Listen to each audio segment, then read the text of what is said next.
Good morning, Luzon, Visayas at Mindanao. Ano to, ka-coffee? Dambuhalang barko ng China. Nako, nakita po malapit po sa teritoryo ng Pilipinas. Itong aircraft na ka-coffee itong aircraft carrier na ito, pandigmang barko yan, ka-coffee. Ginagamit yan bilang pandigma. Ano na naman ito? China. Actually, ang tingin ko dito sa China, nagpapakita ito ng tapang, nagpapakita ito ng might, na para, halimbawa, ina-assert ng Pilipinas, itong teritoryo namin, itigil na yan.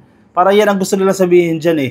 Itigil nyo yung ginagawa nyo or else. Superpower sila eh. Yan ang kanilang mensahe dyan. Kung hindi nyo kami tatantanan, kung hindi nyo ititigil yung claims nyo dyan sa West Philippine Sea, ito ang kakahinatnan nyo. Parang ganyan yung dating eh.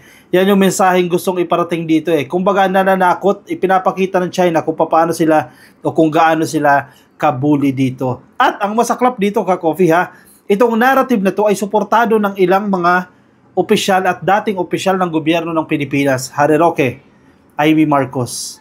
Sinusuportahan nila yung narrative na ito. Anong gusto ninyo? Wala na. Suko na natin lahat ng teritoryo kasi andyan na Andyan na yung aircraft carrier malalaking barko ng China andyan na, ready na sila to go to war eh. Parang ganyan ang sasabihin na. Kaya itigil na natin. Stop na tayo sa claims natin. I-disregard na natin yung claims natin sa UN.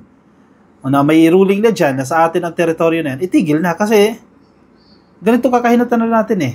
Ito gagawin sa atin ng China. Willing ba kayo na mangyari sa atin sa China yan? Diba? Ganyan na. Ganyan ang formula nila. O kung ayaw nyo tumigil, bombahin namin kayo. Diba? Grabe ha. Sobrang bully talaga. Anyway, sige, basahin natin itong article na ito and mamaya proceed tayo doon sa narrative ni Amy Marcos at ni Harry Roque. Kasi parang sinusuportahan pa nila itong kwento, itong narrative na ito ng China.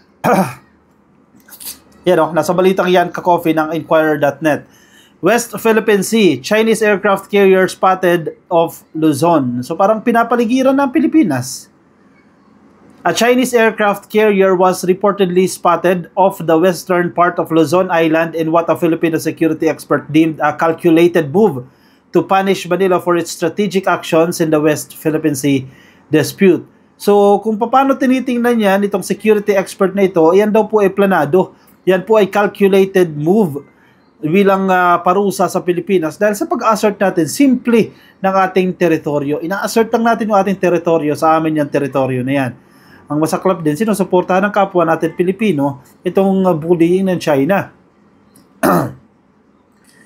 Global Times on Sunday reported that People's Liberation Army Navy, PLAN, aircraft carrier Shandong, yan yung pangalan ng aircraft na yan, recently arrived about 200 nautical miles away from Luzon or within the edge of the West Philippine Sea. Kung dyan nandiyan sa bukana ng West Philippine Sea, nagpapaikot-ikot dyan stagnant lang ba yan dyan kung ano man ang pakay ng aircraft carrier na yan. Pero malinaw ang mensahe niyan. Yung dambuhalang barko na yan ay nagpapadala ng mensahe na handa kami makipaggera sa inyo.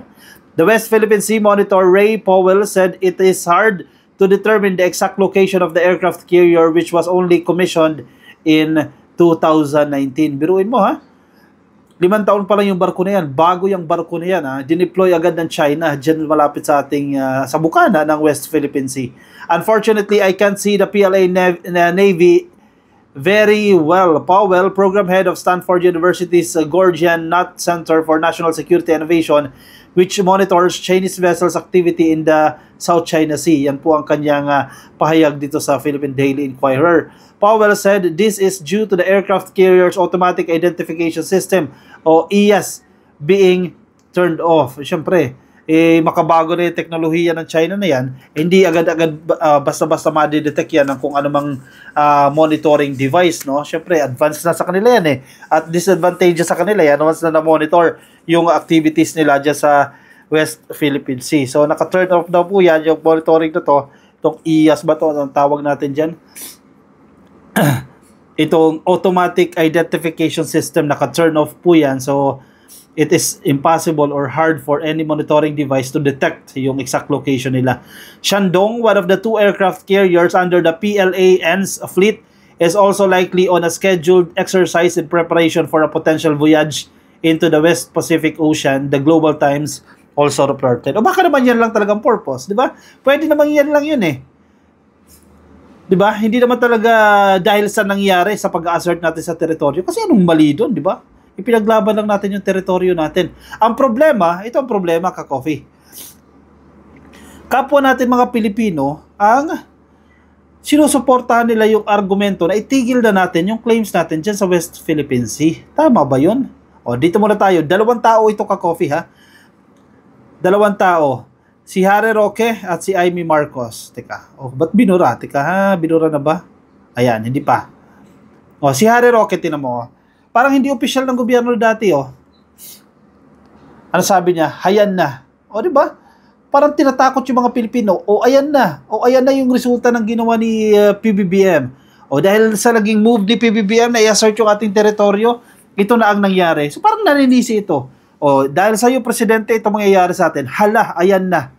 Oh, yan ang gusto niya sabihin. Tapos may screenshot siya ng headline ng Inquirer. Nakalagay doon sa headline ng Inquirer, Putin cites US missiles in the Philippines, MALS deployment. So parang ang pinapalabas nila dito na malapit na ang gera. Andiyan ang gera para matakot yung mga Pilipino. 'Di ba? Yung ginagawa ng China, nagdi-display ng bullying activity yan. Tayo, ina-assert lang natin yung ating teritoryo. Yan si Harry Roque. Namalinaw naman kung na kanino yung loyalty niya. Nasa China yan at galit na galit yan kay PBBM. In fact, nag-share pa yan ng open letter kay PBBM na sama-sama na sinabi. At isa pa, bukod kay Harry Roque, ito din si Amy Marcos na parang nananakot. Yan o. May video sila sa TikTok. Hindi mo alam kung ano ito. Campaign material ba ito? O ano yung intention nito? Takutin ng mga Pilipino para itigil na ito. Takutin ng gobyerno ng Pilipinas para itigil na yung pag-assert sa ating teritoryo. Hindi ko alam kung ano yung motibo ng mga taong ito. O sige, pakinggan natin yung bahagi ng statement dito ni Amy Marcos. Ang problema talaga dahil sa tingin ng China, talagang kumampi na tayo sa kalaban nila. Magbigay tayo ng 17 base militar sa pakiwari nila, yung EDCA sites. Talagang ito. Ang reason ni Amy Marcos, kumampi tayo sa Amerika, nagbigay tayo ng EDCA sites. Di ba? For the longest time, nag-i-exist na yung EDCA sites na yan, nadagdagan lang. Tapos, yun ang magiging reason. Parang ang babaw naman, di ba?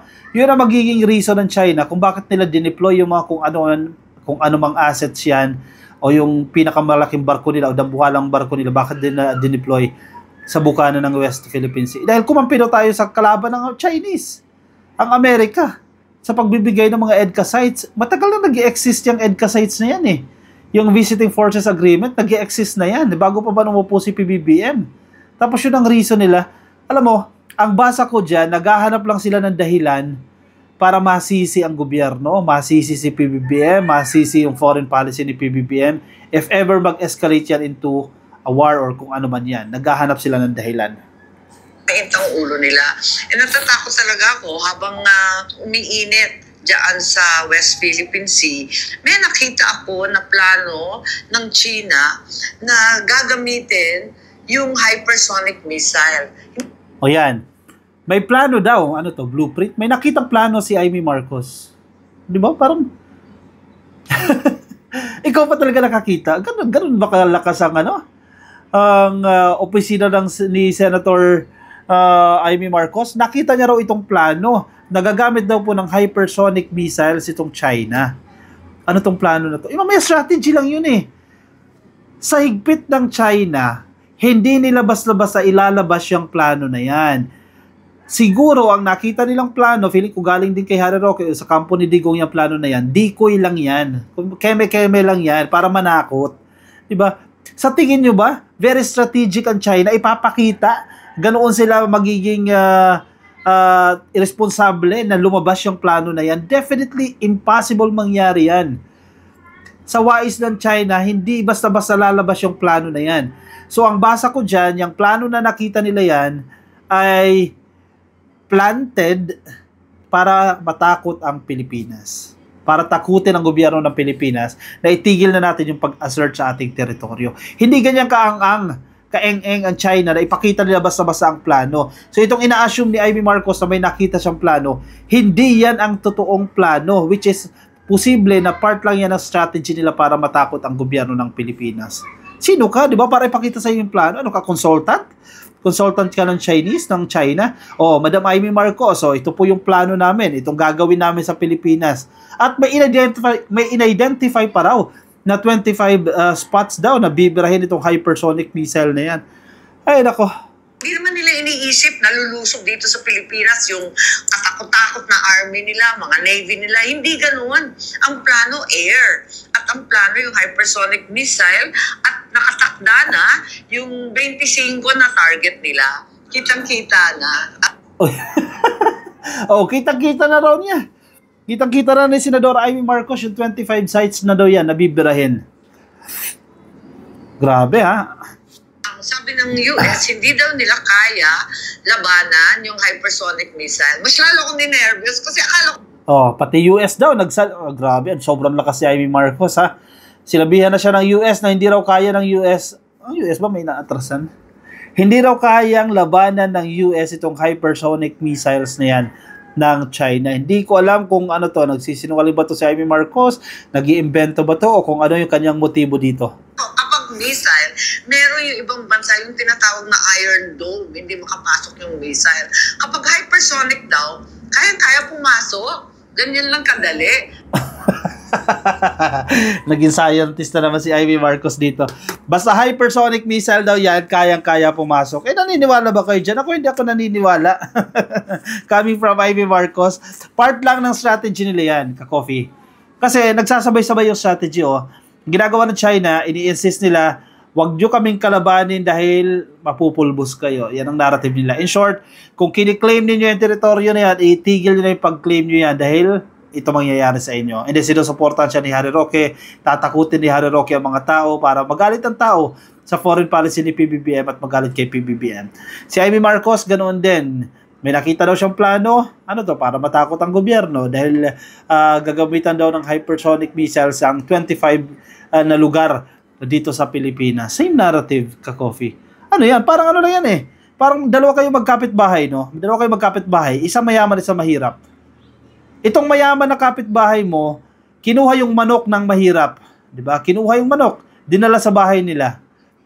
Itong mahirap na to, babawiin niya yung manok niya kasi sa kanya yung manok na yun eh. Itong mayaman na to, dahil mayaman siya, dahil bully siya, maglalabas ng machine gun. O ikaw bang mahirap eh? Anong gagawin mo? So, ang common idea, ang common mindset, hindi mo na kukunin yung manok kasi baka mapulbos ka kasi yan ang gustong iparating ng mayamang pamilya. Ganyan na ganyan ang nangyayari sa atin dito sa Pilipinas at sa China. Malinaw na sa atin ang teritoryo, pero nung kiniklaim na natin ito, binabawi natin ito, o kung pinapanindigan natin na atin ito, maglalabas ang China ng superpower ng mga barko para takutin tayo na itigil niyo yung claims yun na yan. Ang masaklap, yung idea na yan, suportado pa ng mga opisyal at dating opisyal ng gobyerno. Nasaan ang pagmamahal niyo sa bayan? Tandaan niyo yung mga tao na yan, ka-coffee. Pagdating ng halalan, wag niyong iboto yan. Mahirap yan, ka-coffee. Once na silang maupo sa gobyerno. O siya, sige, komento ang inyong opinion, reaction dyan sa ating comment box para mabasa ng iba nating mga ka-coffee. Pero sa Facebook po kayo, pasuyin na lang, please follow and like. Kung nasa YouTube, please click yung subscribe at i-like na rin po yung video na to. Okay, ako muna yung magpapaalam sa inyo. Kita-kits tayo mamaya alas 10 po ng gabi. Ang ating live stream po everyday, Monday hanggang Sunday except Saturdays. Alas 10 po, Philippine time. Thank you ka-coffee. Ingat po kayo. Nasaan man po kayong panig ng daigdig. Bye-bye.